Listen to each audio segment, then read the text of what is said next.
tell us about the safety play so far? Obviously, coming into the season, and it's been an area of major concern. We've gotten better at the position. Obviously, getting some of those young guys in here has helped out. We still have a long ways to go, but getting around 2 weeks from game time, we are getting better. We just got to clean up the details and the communication and put ourselves in position to make plays. And the big thing with those guys on the back end is they have to anticipate what's about to happen, and that comes from preparation. And then they can play a little bit more confident, getting themselves in position to make some plays. Do you see any of the three seniors playing with a sense of urgency because this is the last game?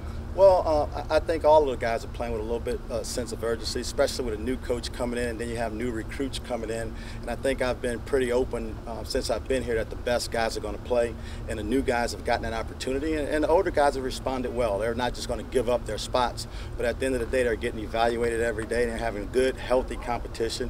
And when we go out there against South Carolina, they know that the best two guys will be out there. So I think throughout camp, each guy's had their day at a certain point, but at the end of the day, we're looking for consistency at the position because that's what we really need to kind of get us solid in the middle of the defense. Who are the best two right now?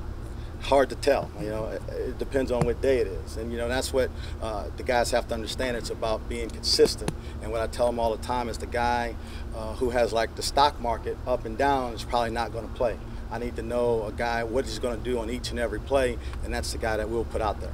So the young guys like Burns or what? They're legitimate? Burns has been working a lot at nickel. He hadn't got a lot of safety reps, but Amani Watts came in and did a fairly good job so far.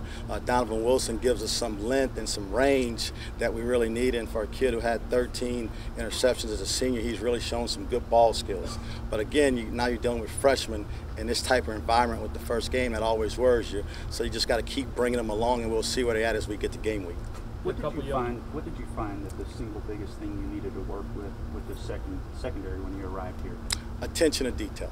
And the biggest thing that we've been focused on since I've been here is not just understanding the big picture, but understanding the smaller things, understanding what the person next to you is doing, how's the linebacker in front of you fitting, what's the pass rush, is it a 5-man rush, 6-man rush, how fast is the ball coming out, where's the back lined up, where's the splits, every little detail that I can get pre-snap that can help me make a play instead of just going out there and playing cover 3 just to play cover 3.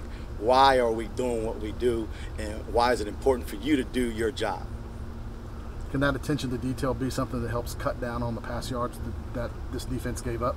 That in the pass rush. So, having some of those young D-line, too, in training camp has helped out. But, again, no matter how much time they have to throw the ball, we have to put ourselves in position to make a play. And that, late in the down, it comes with eye discipline and looking at what you're supposed to look at. Going back to the earlier question, that's been a concern of mine, too, since I've been here.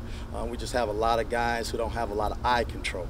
And sometimes they watch the game like people who watch it on TV. They want to see the ball, and in the secondary, that gets you in a bad situation. Young corners, Nick Harvey, Victor Davis, what have they shown you so far? They want to compete. They're hungry, athletic, different body types, but they both can give you what you want. Nick is more on the small side, but he has real good feet and hips. And then Victor, he's from that long corner mold that's making their way in the NFL now, that he can play out there one-on-one and really go against these bigger receivers. And going against our guys every day, Ricky and the rest of those big receivers really help us out because we're going to face those type of guys with South Carolina. Important and how consistent has DeShazier been over there? He's done a good job, and I think the hardest thing for DeShazier right now is that I'm his hardest critic. And because with him having as many snaps as he has under his belt, those younger guys are looking to see how he responds to certain situations. The biggest thing I've stressed on with DeShazier throughout training camp is whatever happens doesn't really matter because there's another play. So if it was good or bad or indifferent, it don't matter. Go to the next play. And then the young guys can see him respond to some adversity because we're going to face some, I'm sure, in South Carolina. As the veteran here, what's he meant to you? Not the other players, but to you? Well, I was fortunate coming in that he was, going to be one of the older guys because he's from Louisiana, so we have that tie. And I recruited him a little bit back when I was at Tennessee, so I kind of knew him a little bit, so we had kind of connected quickly. And the one thing I did with him when I got here is to throw out last year. and talked to him about why it went the way it went, and that we really wanted to try our best to keep him at one position. And that's why he's worked exclusively at corner. He still has the ability to go play safety. He gets into safety meetings every now and then, so just to brush up on his skills. But for him to specialize at corner and just become a student of the game and learn more of the details about what he's supposed to do on every play. Well, Raven's clearly gifted. What is it? What do you think he needs to do to make it come all together for him? You know, you hit it right on the head. I mean, this guy's probably one of the most gifted athletes that I've coached. The hardest thing about Floyd is that he hadn't played, per se, a lot of football. He didn't play a lot of football in high school. He's had some transitioning coaches and coordinators, and so he has to really get on the mental side of it. Because when you're playing a lot of no-huddle offenses and it's up-tempo, it's going really, really fast. So you have to be able to process that information and put yourself in position to make a play. And you see a lot of great athletes who don't play great because they don't process it as fast. So the big thing with us is to get him to understand his job more and to communicate and get lined up and put himself in position to use his God-given talent.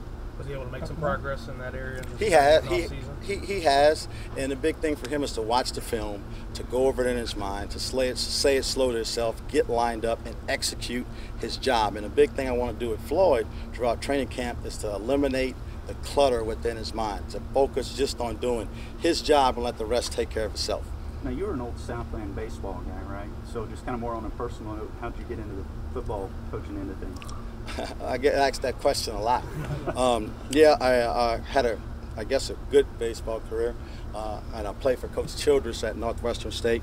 I got drafted by the Cubs. I did play in that organization for 4 years, made it up to AA, and they didn't tell me they threw sliders in AA. So I didn't hit as well. My high school coach called me with a job teaching business classes and coaching football and baseball. I took that job working with him. And he kind of let me handle the recruiting side also. You know, when guys like me came into the school, I kind of met with them. Back then, I used to get the VHS tapes and transcripts for them, and I developed relationships with those guys, and ultimately that led to me getting the GA's job at LSU, you know, when Coach Pelini was the defensive coordinator. Is Devontae Burns a product of a guy that's taking advantage of a new voice in coaches? I think it's a new voice and a clean slate, because I think that's probably been one of the biggest battles that I've won in the meeting room, is that I said the guys who are the most consistent are going to play. And for whatever reason, before I got here, he wasn't out there a lot. But as you watch the tape and spring practice, day after day after day after day, the guy kept showing up. So he kept climbing up the depth chart. And now, I mean, unless something goes horribly wrong, he's probably entrenched, you know, to get the start against South Carolina. So that tells the rest of those guys in the room the best guys play no matter what their background is, and that's true wherever I coach.